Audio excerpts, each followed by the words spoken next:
साथ रहता था।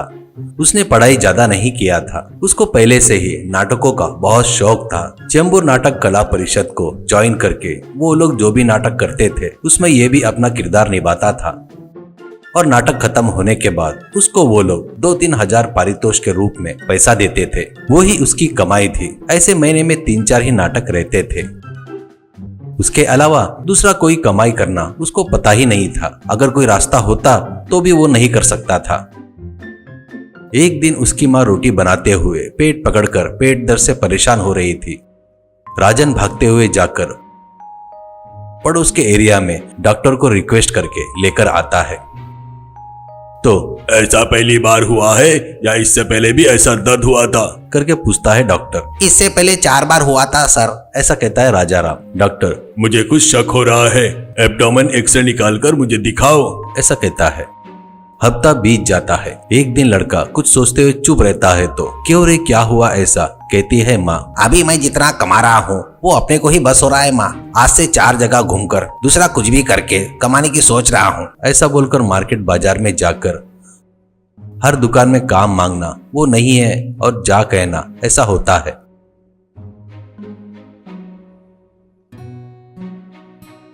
और वो एक दुकान से बाहर आकर निराश होकर खड़ा होता है। भूख लगी थी। सामने में उसे लाइन से 7-8 स्ट्रीट बिरयानी की गाड़ियां दिखती है। वो अपनी जेब में ढूंढता है तो 10 की नोट रहती है। आगे वाले एक गाड़ी के पास जाकर बिरयानी कितने की है भाई करके पूछता है तो गाड़ी वाला 20 रुपए की है, ऐसा कहता है। तो राजाराम 10 रुपए दिखाते हुए एक हाफ प्लेट देते क्या, भूख लगी है भाई, ऐसा कहता है। तो गाड़ी वाला हाफ प्लेट नहीं देते हम लोग, ऐसा कहता है। राजाराम बड़े आस से हर गाड़ी वाले से जाकर पूछता है। सभी लोग नहीं मिलता करके बोलते हैं। तो राजाराम वैसे ही भूखा चलते हुए जाते रहता है तो रास्ते में फल्ली वाला दिखाई देता है। उससे 5 रुपए का फल्ली लेकर खाते हुए चलते जा रहा था। एक छोटे से दुकान में से उसे अरे राजा भाई करके आवाज सुनाई देती है। उधर देखता है तो वो जिस नाटक कंपनी में काम करता था उसको कपड़े, मुकुट, सूट ऐसे सप्लाई करने वाला चंद्रमोहन दिखाई देता है। राजाराम उसकी दुकान में जाकर क्या चंद्रमोहन भाई, ये है क्या तुम्हारी दुकान, ऐसा कहता है। हाँ भाई, नवरात्रि का सीजन आते तक इस बीच कोई नाटक नहीं है शायद, ऐसा कहता है चंद्रमोहन। तो हाँ कहकर राजाराम उस दुकान में रखे सभी ड्रेस देखता है और मुझे ये पुलिस का ड्रेस चाहिए 1 घंटे के लिए करके बोलता है। तो चंद्रमोहन नाटक वाटक तो कुछ नहीं है तो ये ड्रेस क्यों चाहिए भाई, ऐसे कहता है हंसते हुए। राजाराम वो ड्रेस लेकर उठाकर खड़ा होकर जीने के लिए चाहिए भाई, ऐसा कहता है। शाम को बिरयानी के दुकान वाले बिजी थे। सभी गाड़ियां कस्टमर से भरे थे।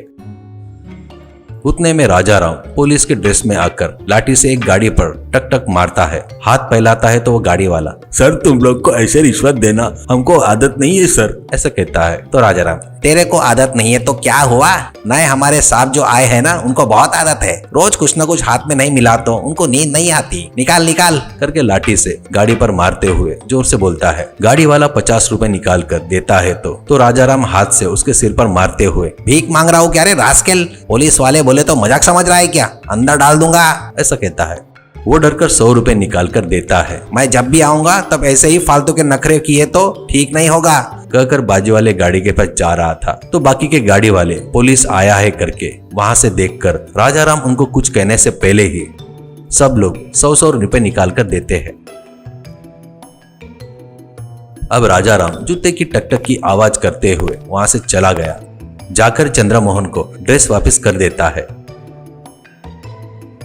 अब वो 4 दिन रुककर उसके बाद व्हाइट यूनिफॉर्म पहनकर टोपी पहनकर आता है और यहाँ पर बिरयानी बेच रहे हो ना, कब से हो यहाँ पर करके कहता है कड़क आवाज से। तो वो लोग राजाराम का यूनिफॉर्म देखकर डरकर कौन हो सर आप, ऐसे कहते हैं। राजाराम कोई भी सामान खाने की वस्तु पर टैक्स लगाने वाला टैक्स ऑफिसर हूँ। स्ट्रीट फूड की गाड़ी वाले होटलों से भी ज्यादा धंधा कर रहे हैं करके हमारे नजर में आया है। रोज के एक जन 5-6 हजार रुपए कमा रहे हो ना, यानी एक बिरयानी पर 18% टैक्स लगेगा, तुरंत निकालो नहीं तो कल सुबह बुलडोजर आकर तुम्हारी गाड़ियों को उठाकर बाहर फेंक देंगे, ऐसा कहता है। वो लोग बहुत डरकर उसके सामने गिड़गिड़ाते हुए 5,000 जमा करके देते हुए साहब इस बार ये लेकर छोड़ दो हमको। राजाराम बड़े कड़क अंदाज में आप लोग ऐसे टैक्स हमेशा भरते रहे तो आपके धंधे को कोई डर नहीं रहेगा, ऐसा कहता है।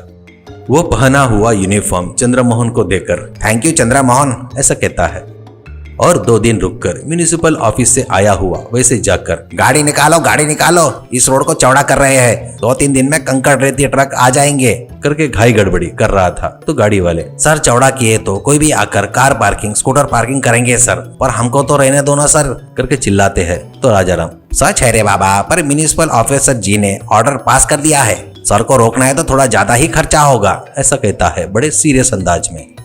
इससे सभी गाड़े वाले मिलकर पैसे जमा करके 40,000 रुपए देकर सर बस 6 महीने तक ऐसे रोड को चौड़ा करने का काम रोक दिए तो हम लोग और 6 महीने धंधा कर लेते सर, ऐसे कहते हैं। तो राजाराम सीरियस होकर ठीक है कहते हुए पैसे लेकर चला गया और माँ को हॉस्पिटल ले जाकर सभी टेस्ट करवाकर पेट में कैंसर नहीं है पर अल्सर बढ़ रहा है करके छोटा सा ऑपरेशन किए तो हो जाएगा डॉक्टर कहने से ऑपरेशन करवाकर डिस्चार्ज करते हैं।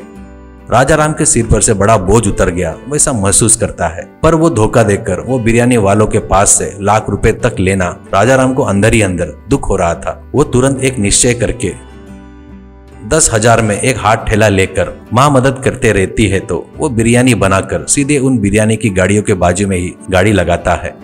तो वहाँ के गाड़ी वाले बिरयानी वाले ये हमारा यूनियन है, यहाँ पर दूसरा कोई गाड़ी नहीं लगा सकता करके झगड़ा करने आते हैं। राजाराम अरे भैया मुझे अपना छोटा भाई समझो, मुझे यहाँ पर गाड़ी लगाने दिए तो मैं आप सभी को 10-10 हजार दूंगा, ऐसे 80,000 दूंगा करके जेब में से पैसे निकाल कर दे रहा था। तो वो देखकर वो लोग अरे छोटे तू तो अब से हमारा भाई है, हम में से एक है, बढ़िया अच्छे से धंधा कर ले भाई। बोलते हुए पैसे लेकर सभी लोग 10,000 करके ले लेते हैं। राजाराम के दिल पर से बड़ा बोझ उतर गया ऐसा लगता है। उसने उसकी परिस्थिति की वजह से उनसे धोखे से लिया हुआ पैसा इस तरह तो भी वापस किया